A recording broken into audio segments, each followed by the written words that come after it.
হযরত আলী রাদিয়াল্লাহু তাআলা আনহু গেলেন, উট বুঝাই করা মালামালগুলি নিজের কাঁধে বহন করে করে নামালেন।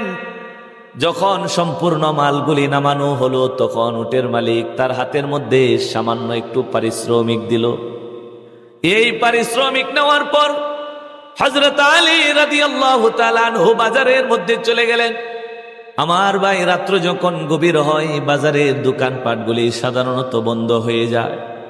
দেখবেন এরপরেও দু একটা দোকান কিন্তু বাজারে খোলা রাখা হয়। গভীর রাত্রে যখন আমরা আসি, তখন দেখি প্রত্যেকটা বাজারেই দুই তিনটা দোকান আছে এমন, যেগুলা ওই একেবারে গভীর রাত পর্যন্ত খোলা থাকে। হযরতে আলী বাজারে গেলেন, বেশিরভাগ দোকানগুলি বন্ধ করা হয়ে গেছে। বলে তাকায় দেখে সামান্য এক দুইটা দোকান হয়তো খোলা আছে। এক দোকানে যাওয়ার পরে নিজের প্রয়োজনীয় আসবাবপত্রগুলি পেলেন না, শুধুমাত্র খাবারের জন্য সামান্য একটু আটা কিনে নিয়ে এরপরে বাড়ির দিকে রওনা করলেন। আমার মা বোনেরা খেয়াল করবেন, নেককার মহিলার ভিতরে সবর কি পরিমাণ থাকে, নেককার মহিলার ভিতরে ধৈর্য কি পরিমাণ থাকে। হযরত ফাতেমা রাদিয়াল্লাহু তাআলা আনহা, আল্লাহর নবী যারে বলছে জান্নাতি রমণীদের সর্দারনি হবে, নবীজি সাল্লাল্লাহু আলাইহি ওয়াসাল্লাম যখন দুনিয়া থেকে বিদায় নিয়ে চলে যাবে, আম্মা জান হযরত আয়েশা সিদ্দিকা রাদিয়াল্লাহু তাআলা আনহার কাছে আল্লাহর রাসূল তার হুজরা মুবারকের ভিতরে শোয়া। ওই মুহূর্তে হযরত ফাতেমা রাদিয়াল্লাহু তাআলা আনহা নবীর পাশে বসে বসে কান্না করে দীর্ঘ সময় পর্যন্ত ফাতেমা কান্না করলো। একটু পরে আল্লাহর নবী সাল্লাল্লাহু আলাইহি ওয়াসাল্লাম ফাতেমারে ডাক দিয়া ফাতেমার কানটা নবীর মুখ মুবারকের কাছাকাছি নিয়ে গেলেন। এরপরে কানার মধ্যে এমন কি কথাগুলি আল্লাহর নবী শুনিয়ে দিলেন। হযরত ফাতেমা রাদিয়াল্লাহু তাআলা আনহা নবীর এই কথাগুলি শোনার পরে মুস্কি হাসি দিয়া উঠলেন, কান্না থেমে গেল, চোখের পানিগুলি উনি মুছে পরিষ্কার করে দিলেন। কি যেন ওনাকে বলা হলো, প্রকাশ পেল না। পরবর্তীতে হযরত ফাতেমাকে জিজ্ঞাসা করা হয়েছিল, ফাতেমা তোমার কানের মধ্যে আল্লাহর নবী কি এমন কথা বলল, তোমার কান্না বন্ধ হয়ে গেছে? হযরত ফাতেমা বলতেছিল, শুনে নাও, আমার বাবা আমার কানের মধ্যে আমাকে জানায় দিছিল, ফাতেমা রে, কান্না করার কোনো কারণ নাই, আমি নবী আমার রফিকে আলার দরবারের দিকে রওনা করতেছি। কিন্তু আমি যখন চলে যাব, আমার চলে যাওয়ার পরে সর্বপ্রথম আমার সঙ্গে যার মোলাকাত হবে, সাক্ষাৎ হবে, দুনিয়া থেকে আমার পরিবার থেকে যেই মানুষটা সবার আগে আমার সাথে দেখা করতে আসবে, সে হলে তুমি ফাতেমা, জান্নাতি রমণীদের সর্দার। হযরত ফাতেমা রাদিয়াল্লাহু তাআলা আনহা নবীর ইন্তেকালের পরে আল্লাহ রসুলের রওজার পাশে আসতেন, আর নবীজি রওজার পাশে বৈশা বৈশা বাবার জন্য কান্না করতেন। হযরত ফাতেমা যেদিন মারা যাবে, সেদিন আল্লাহ রসুলের রেখে যাওয়া একটা চাদর ছিল ওনার গায়ের মধ্যে। বলে এই চাদরটারে গায়ের সাথে সুন্দর করে পেঁচায়া এরপরে রওজার পাশে হযরত ফাতেমা রাদিয়াল্লাহু তাআলা আনহা শুয়েছিল। আর খাদেম যে এই ঘরের আশপাশে ছিল, এমন একটা মানুষরে বলছিল যে দেখ, আমি শুইতেছি, যদি কিছুক্ষণ পরে আমি উঠি তাইলে মনে করবে আমি জীবিত, আর যদি আমি না উঠি তাইলে মনে করবে আমি আমার আব্বার সঙ্গে দেখা করার জন্য চলে গেছি। আর জোরে কন্যা সুবহান। আমার ভাই, এই মহিলাটা যে ঘরের মধ্যে সংসার করে, এই ঘরে সপ্তাহ পার হয়ে যায়, অথচ চুলার মধ্যে আগুন জ্বলে না। হযরতে আলী বাজারে গেছে, কিছুই কিনতে পারে নাই, সামান্য কয়টা আটা কিনে সংসারে ফিরে আসছে। আপনি হইলে আপনারে ঝাড়ু দিয়ে ফিডাইত, আমরা হইলে আমরারে ঝাড়ু দিয়ে ফিডাইত। কিছু কিছু মহিলা এমন আছে, এরা স্বামীর সাথে যে পরিমাণ খারাপ আচরণ করে, এরা যে কি করতো এটা আন্দাজেরও বাইরে, কথা ঠিক না?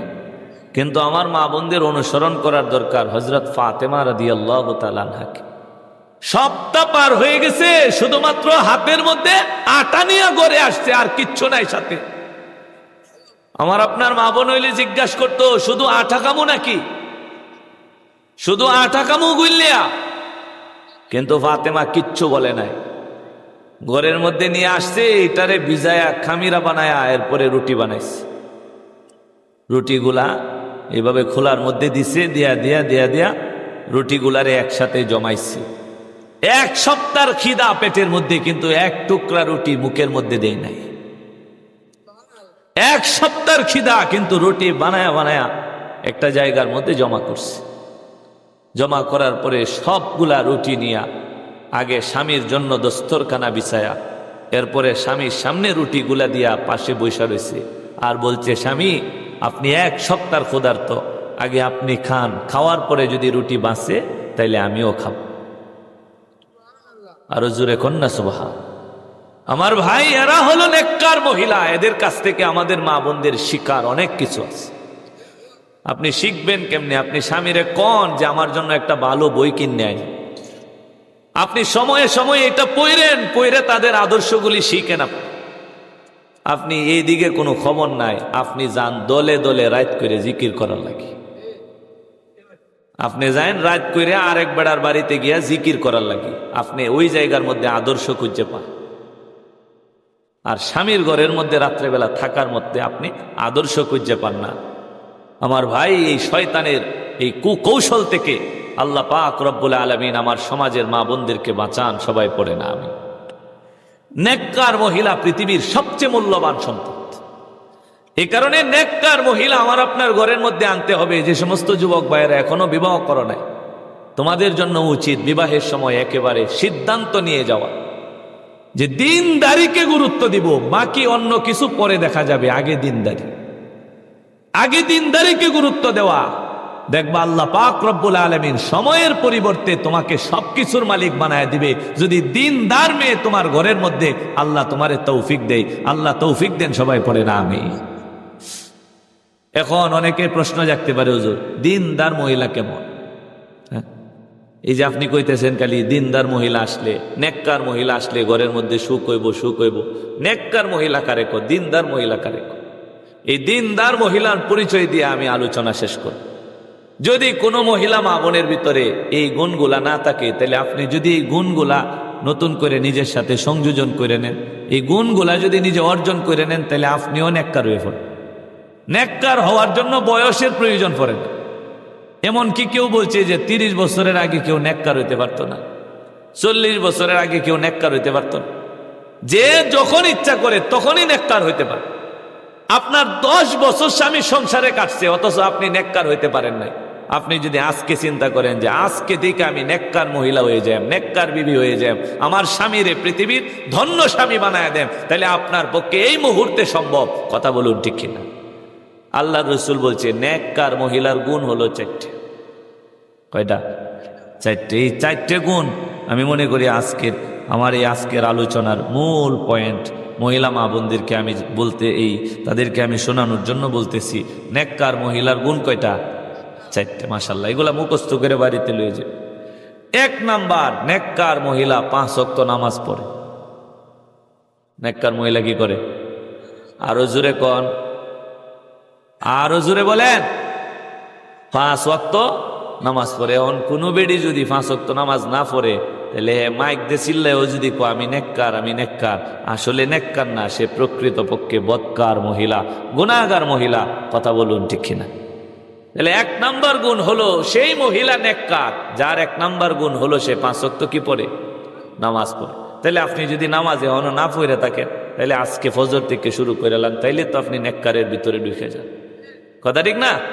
আপনাকে আর কেউ ইন্ডিকেট করে কথা বলতে পারবে না, বা আপনার কোনো ধরনের বদ খাসলত থাকবে না। আল্লাহ আপনারে মুমিন মহিলা হিসেবে কবুল করে নিবে দুনিয়ার মধ্যে। কই খালি দুনিয়াতে তো সুখ শান্তি না, পরকালীন শান্তি তো আপনার সামনে বাকি রয়ে গেছে।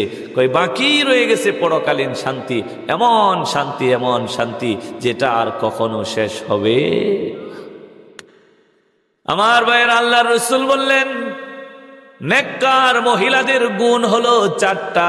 নবী জানায় দিলেন 1 নাম্বার হলো মহিলা, যে মহিলা 5 ওয়াক্ত নামাজ পড়ে। আল মারআতু ইযা সাল্লাত খামসাহা। নবী বললেন যে মহিলা 5 ওয়াক্ত নামাজ সুন্দরভাবে যত্ন সহকারে আদায় করে, নবী বললেন সেই মহিলা নেককার মহিলার অন্তর্ভুক্ত হয়ে যায়। 2 নম্বরে নবী বললেন ওয়াসামাত শাহরাহা। এই যে 1 মাস পরে রমাদান মাস আসতেছে, রমাদান মাসের রোজাগুলি যেই মহিলা সুন্দরভাবে আদায় করলো, যত্ন সহকারে সুন্দর করে রোজাগুলি রাখলো, সাহারিটা সুন্দর করে খাইলো, সারাদিন জিকির আজকার আর সুন্দর সুন্দর কাম দিয়ে অতিবাহিত করলো, পাশে বৈশা কোনো মহিলা গীবত করলে শুনলো না, নিজেও কোনো মহিলার ব্যাপারে গীবত করলো না, কারো ব্যাপারে অন্যায় বিচার করলো না, কারো ক্ষেত্রে শেকায়াত করলো না, কোনো মহিলার উপর অপবাদ রটায়া দিল না।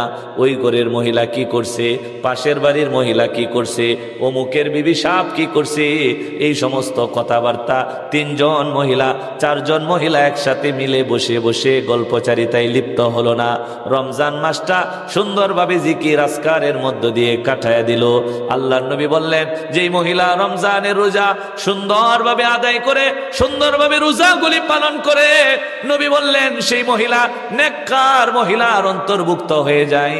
1 নাম্বার 5 ওয়াক্ত নামাজ যারা পড়ে, 2 নাম্বার যারা রমজানের রোজাগুলি সুন্দর করে রাখে। কয়টা হইছে? 1 নাম্বার 5 ওয়াক্ত, খুব সহজ সহজ সহজ সহজ, চাইলেই মানা যায়। 2 নাম্বার রমজানের রোজা। 3 নাম্বার রাসূল বলছেন ওয়া আতাআত বালাহা, যেই মহিলা স্বামীর আনুগত্য করে। যেই মহিলা কি করে? স্বামীর আনুগত্য করে, স্বামীর কথা মেনে চলে। কোন একটা জায়গাতে যেতে হলে স্বামীর কাছ থেকে জিজ্ঞেস করে এরপরে যায়, আমি এখানে যাব কিনা, এই অনুমতিটা স্বামীর কাছ থেকে নিয়ে এরপরে যায়। স্বামী যদি বলে যে যাও, তাহলে যা। স্বামী যদি বলে যে না, তোমার এখানে যাওয়ার দরকার নাই, তাহলে স্বামীর কথাই সত্য, যাব না আমি। যার ভিতরে এই গুণটা আছে যে স্বামীর কথা মেনে চলে, রাসূল বলছেন সেই মহিলা নেককার মহিলা। তাহলে কয়টা গুণ?